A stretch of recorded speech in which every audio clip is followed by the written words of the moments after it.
want to talk about design, but not design as we usually think about it.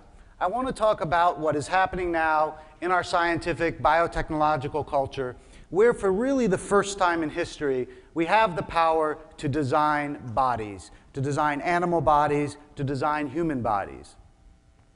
In the history of our planet, there have been three great waves of evolution. The first wave of evolution is what we think of as Darwinian evolution. So, as you all know, species lived in particular ecological niches, in particular environments, and the pressures of those environments selected which changes through random mutations in species were going to be preserved.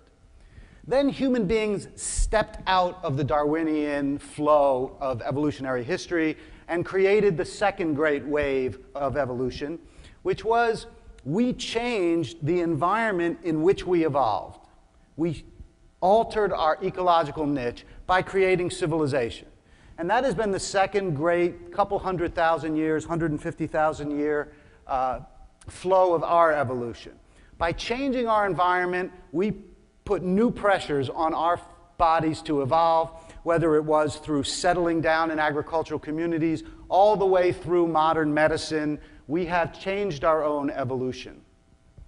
Now we're entering a third great wave of evolutionary history, which has been called many things: intentional evolution, evolution by design, very different than intelligent design, whereby we are actually now intentionally designing and altering the physiological forms that inhabit our planet. So I want to take you through a kind of whirlwind tour of that, and then at the end talk a little bit about what some of the implications are for us and for our species as well as our cultures because of this change. Now, we actually have been doing it for a long time. We started selectively breeding animals many thousands of years ago. And if you think of dogs, for example, dogs are now intentionally designed creatures. There isn't a dog on this earth that's a natural creature. Dogs are the result of selectively breeding traits that we like. But we had to do it the hard way in the old days by choosing offspring that looked a particular way and then breeding them. We don't have to do it that way anymore. This is a beefalo. A beefalo is a buffalo cattle hybrid. And they are now making them, and someday, perhaps pretty soon, you will have beefalo patties in your local supermarket. This is a geep, a goat-sheep hybrid. The scientists that made this cute little creature ended up slaughtering it and eating it afterwards. I think they said it tastes like chicken. This is a kama.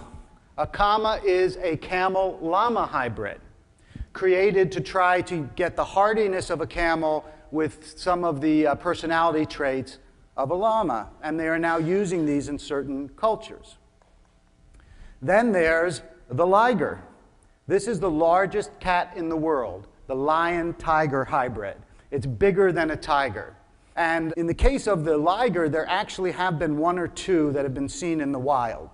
But these were created by scientists using both selective breeding and genetic technology. And then finally, everybody's favorite, the zorse. None of this is photoshopped. These are real creatures.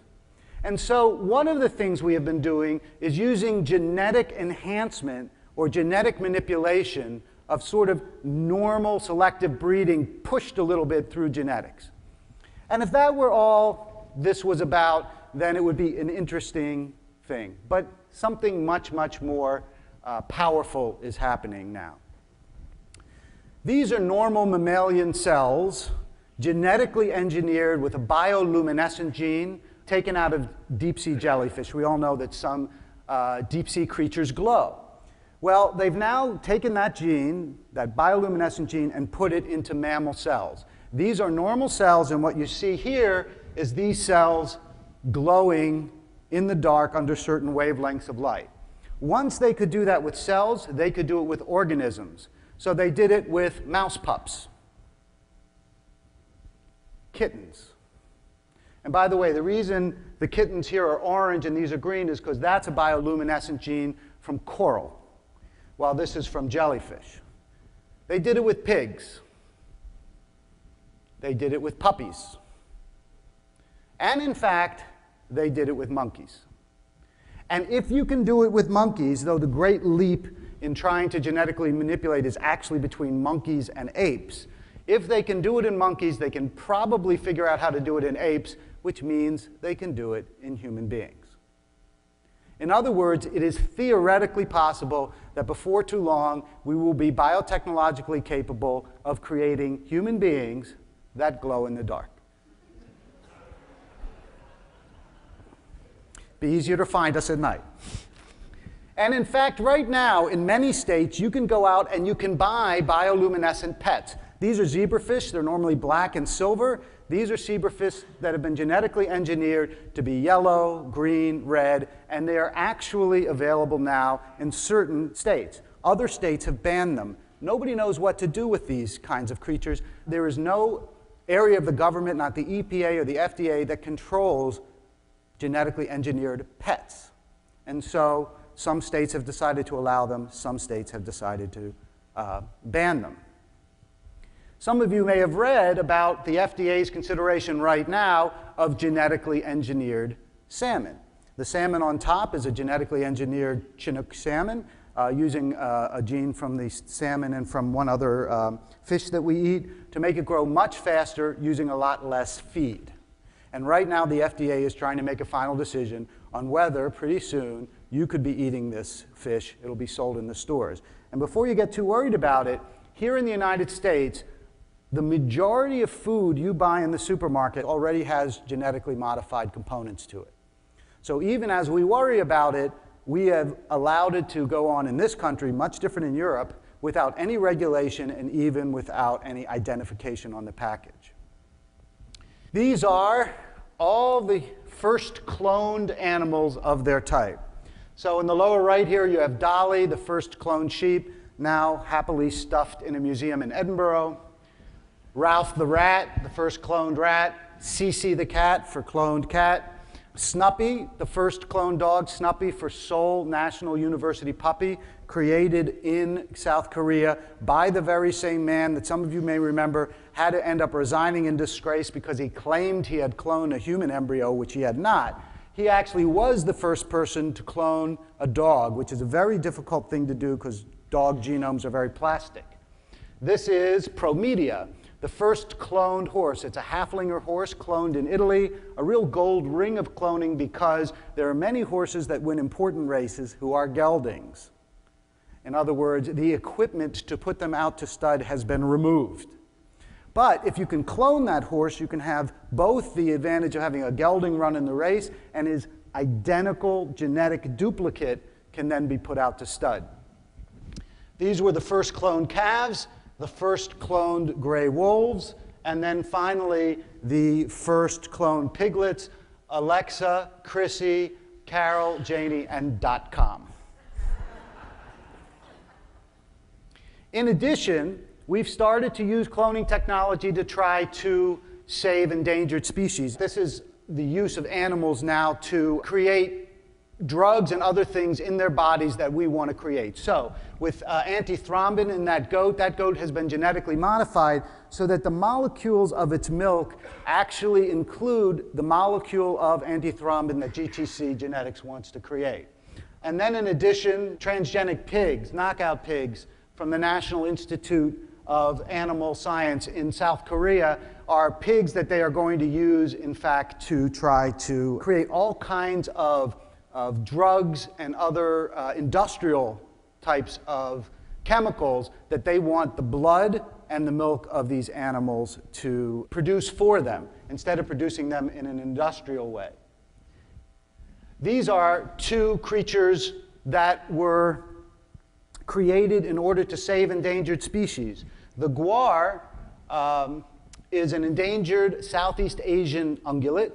It was a somatic cell, a body cell was taken from its body, gestated in the ovum of a cow, and then that cow gave birth to a guar. Same thing happened with the mouflon, where it's an endangered species of sheep.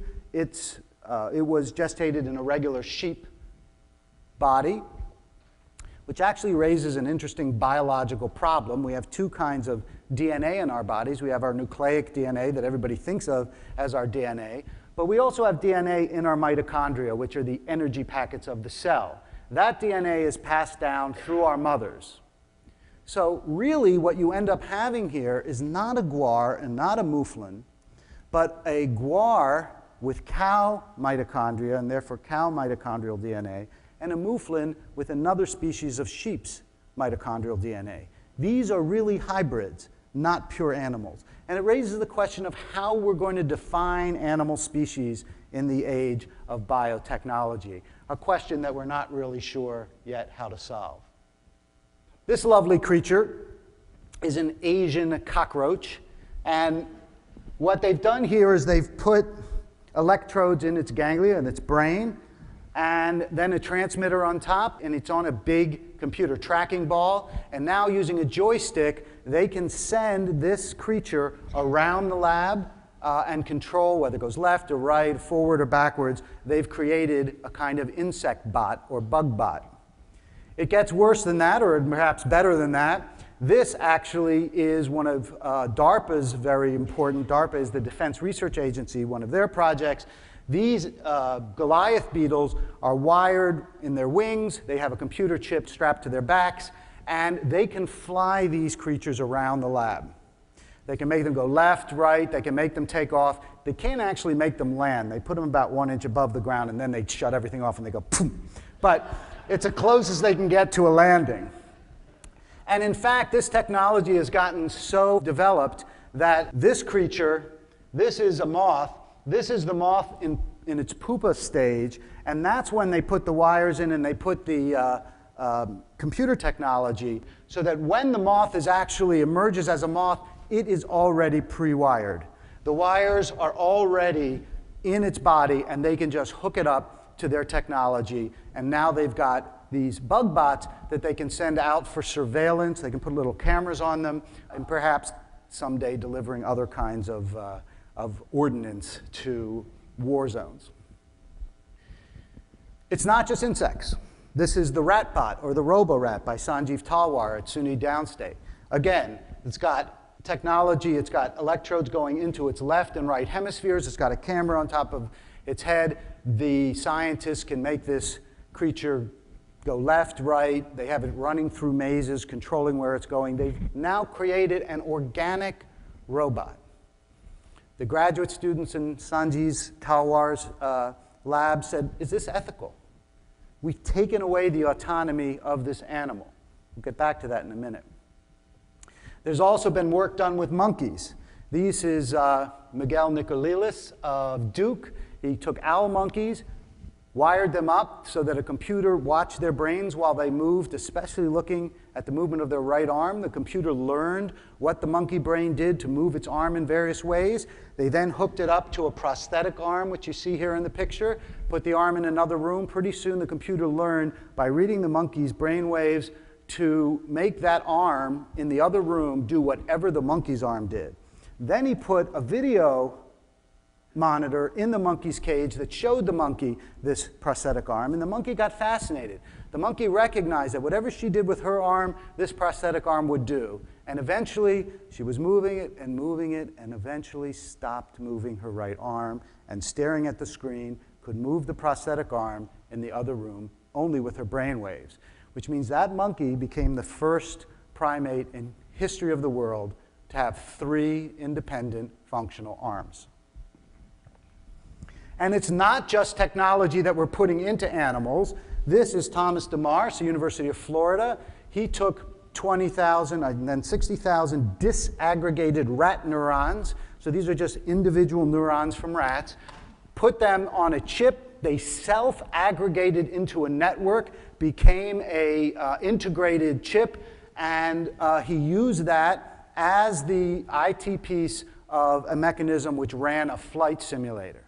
So now we have organic computer chips made out of living self-aggregating neurons. Finally, Musa Avaldi of Northwestern took a completely intact, independent lamprey eel brain. This is a brain from a lamprey eel. It is living, fully intact brain in a nutrient medium with these electrodes going off to the sides, attached photosensitive sensors to the brain, put it into a cart. Here's the cart, the brain is sitting there in the middle, and using this brain as the sole processor for this cart, when you turn on a light and shine it at the cart moves towards the light. When you turn it off, it moves away. It's photophilic. So now we have a complete living lamprey eel brain. Is it thinking lamprey eel thoughts sitting there in its nutrient medium? I don't know. But in fact, it is a fully living brain that we have managed to keep alive to do our bidding. So we are now at the stage where we are creating creatures for our own purposes. This is a mouse created by Charles Vacanti of University of Massachusetts.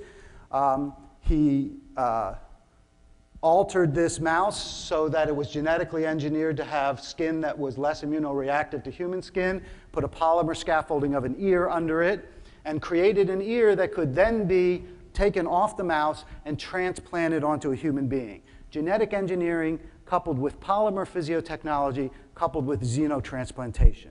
This is where we are in this process. Finally, not that long ago, Craig Ventnor created the first artificial cell, where he took a cell, took a DNA synthesizer, which is a machine, created an artificial genome, put it in the cell of a different cell. The genome was not of the cell he put it in, and that cell then reproduced as the other cell.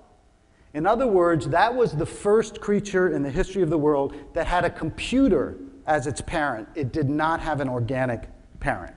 And so, asked the economists, the first artificial organism and its consequences.